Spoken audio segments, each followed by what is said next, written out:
में कुछ लड़कों की ऑडियो सुनाई थी जिनको टॉर्चर किया गया इस्लामाबाद में पुलिस की जानिब से। उनको पकड़ा गया सिर्फ इस बुनियाद पे, उनके आईडी कार्ड चेक किए, उनकी शनाख्त हुई, पता चला कि ये कश्मीर से, उन्हें उठा लिया गया, लेकर गए थाने में, उनको बदतरीन तशद्दुद का निशाना बनाया। वो पूछते रहे क्यों मार रहे हो, तो उन्हें कहा गया कि आपके कश्मीरियों ने क्योंकि इस्लामाबाद पुलिस के ऊपर तशद्दुद किया, हमारे लोग अस्पताल में इलाज करवा रहे हैं, तो हम गुस्से के तौर पे आपको मार रहे हैं, तुम बोलो कश्मीर मुर्दाबाद। उन्होंने इनकार कर दिया, उन्होंने कहा हम क्यों बोले, तो इस पे उनको काफी तशद्दुद का निशाना बनाया गया, मां बहन की गालियां भी दी गई। अब वो नौजवान जो है मंजर आम पे आ गए हैं। उन्होंने अपनी बाकायदा एक वीडियो बनाकर भी डलवा दी है सोशल मीडिया पे। मैंने आपको पिछले वीडियो में उनकी ऑडियो सुनवाई थी, आप भी उनकी तस्वीर देख सकते हैं। ये वो नौजवान है जिनके ऊपर बदतरीन तशद्दुद किया गया। अहमद फरहाद साहब ने इनकी वीडियो लगाई है सोशल मीडिया पे और ये बता रहे हैं कि इनके साथ सिर्फ इस बुनियाद पर कि ये कश्मीरी है बदतरीन सलूक किया गया। ना सिर्फ बदतरीन सलूक किया गया, ये सिर्फ एयरपोर्ट तक अपने भाई को छोड़ने के लिए गए थे, बल्कि उन्हें ये भी मजबूर किया गया कि तुम कश्मीर मुर्दाबाद का नारा लगाओ, जो इंतहाई अफसोसनाक है।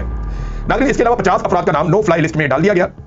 ये डॉन के एक सीनियर जर्नलिस्ट हैं, उन्होंने इसका दावा किया कि 50 अफराद हैं जो अवामी जॉइंट एक्शन कमेटी के हैं, उनका नाम नो फ्लाई लिस्ट में डाल दिया गया।